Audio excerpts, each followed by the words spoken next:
This is Lisa from MobileTechReview, and not all tech is iterative and boring, is it? And sometimes it's really out there, but there are a lot of caveats, and sometimes they're finally getting it right. This is the Lenovo Yoga Book 9i, not to be confused with just the Yoga 9i notebook in there.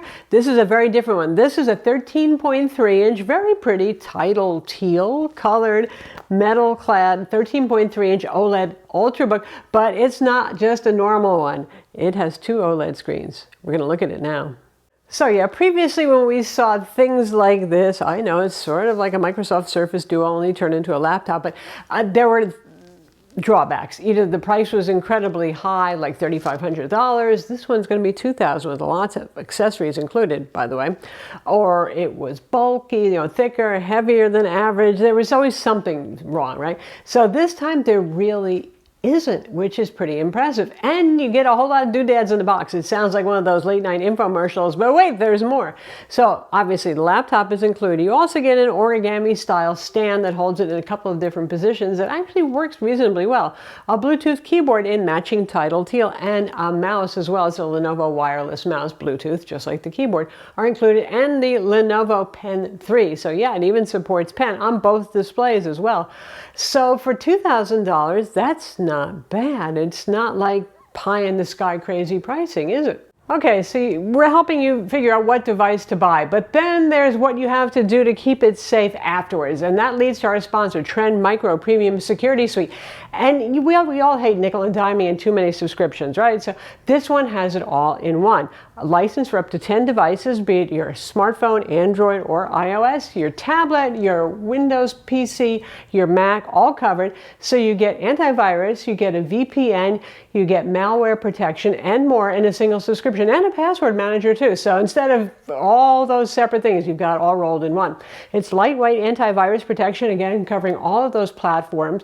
And in addition, there are things like parental controls, so you can make sure your kids are not going to the wrong places or at the wrong times. It's midnight, they should not be checking out YouTube, for example. And there are other goodies too, like folder protection, secure erase, all that sort of thing. Be sure to check out our link in the description to save. And now, back to our video.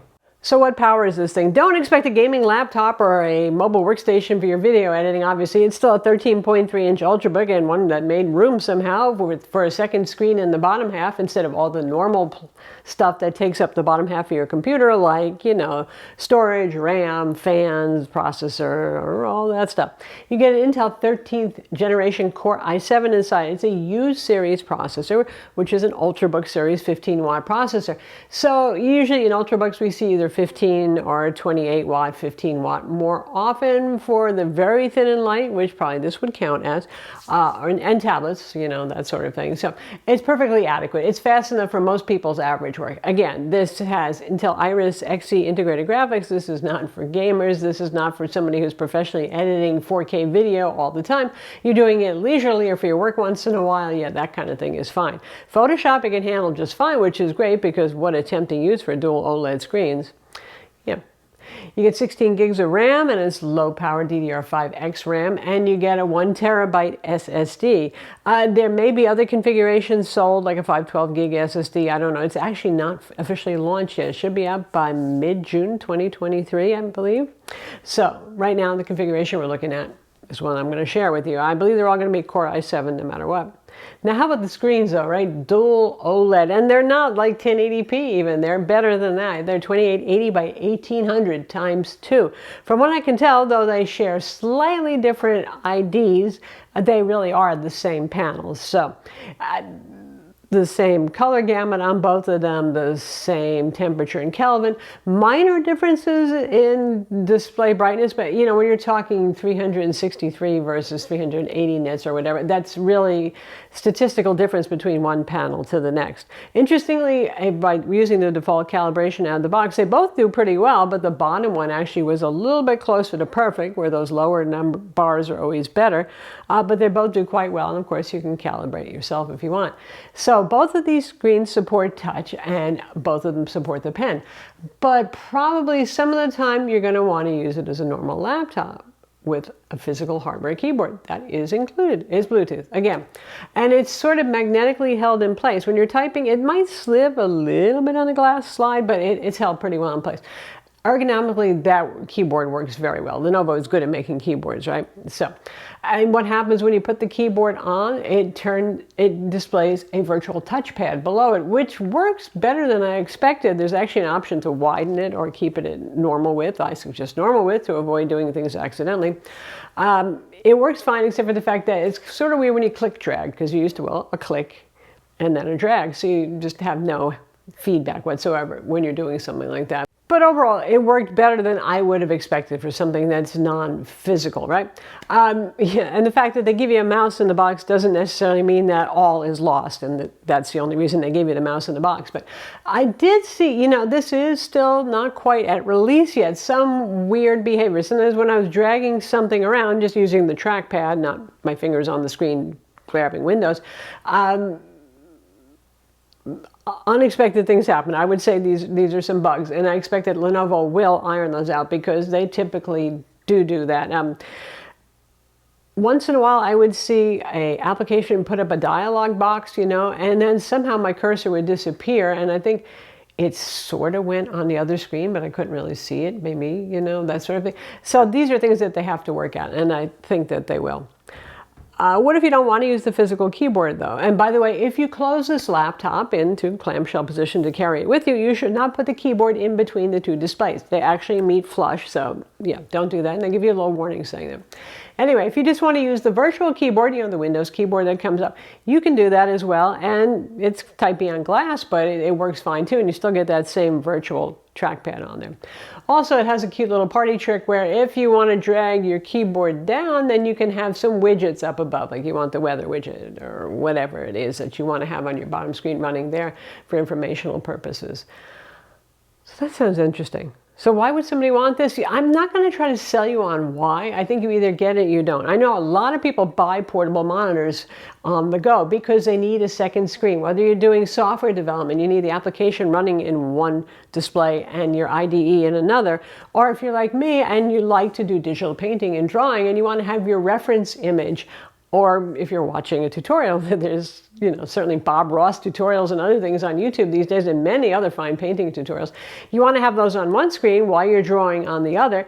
Well, now you don't need to buy a second monitor to do that. You have two high-quality OLED displays on board. So I think use your imagination. If you already kind of hankered for a second screen, you know why. And now you don't have to buy a second one, and it's easier to carry around than a separate monitor.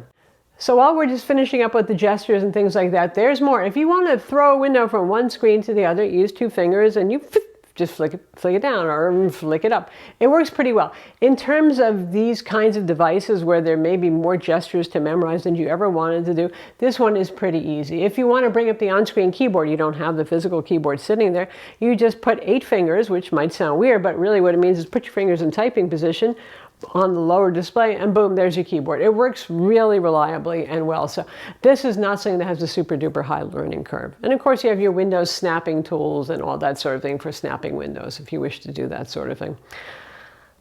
So one more thing that's in the box is that stand, which is, again, one of those little IQ tests. It's one of those origami kind of things. And it's not that hard to use, really. But you can use it to prop it up with one screen above the other, which is probably, if you've been following this device, how you've seen some of the marketing and advertising for it, which is pretty weird but useful. And since it's a Bluetooth keyboard, wireless, you can put it wherever you want. So you can prop it up and have one display above the other while you're doing whatever you're doing.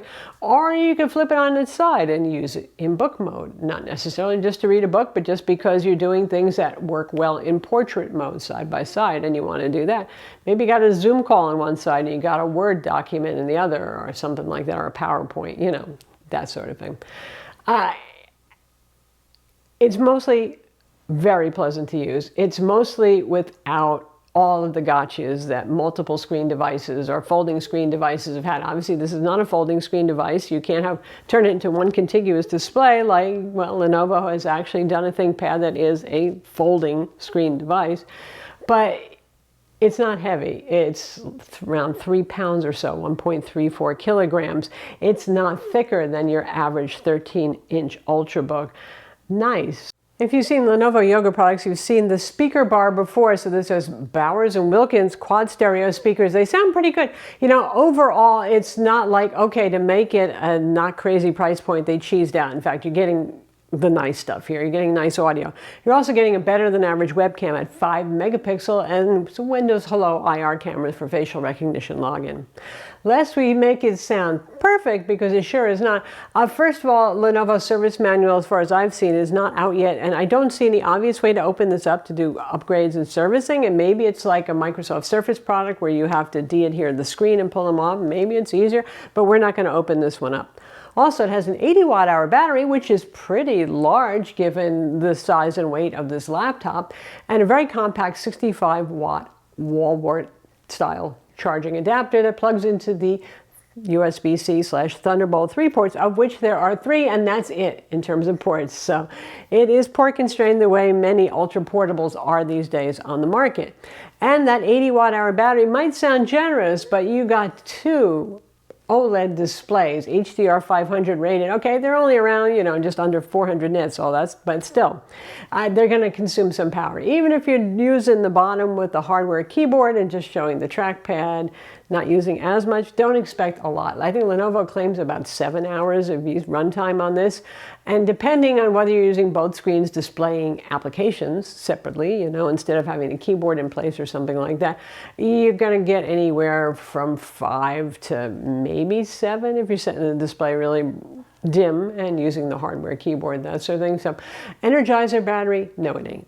So we're really seeing a lot of progress here. And again, really it's up to you. If you see a use for 2 gorgeous high quality OLED displays that you can write on, that you can draw on and do multitasking up the wazoo, up to the limits of having your average Ultrabook CPU inside, nothing super duper high powered, well, then this one might be for you.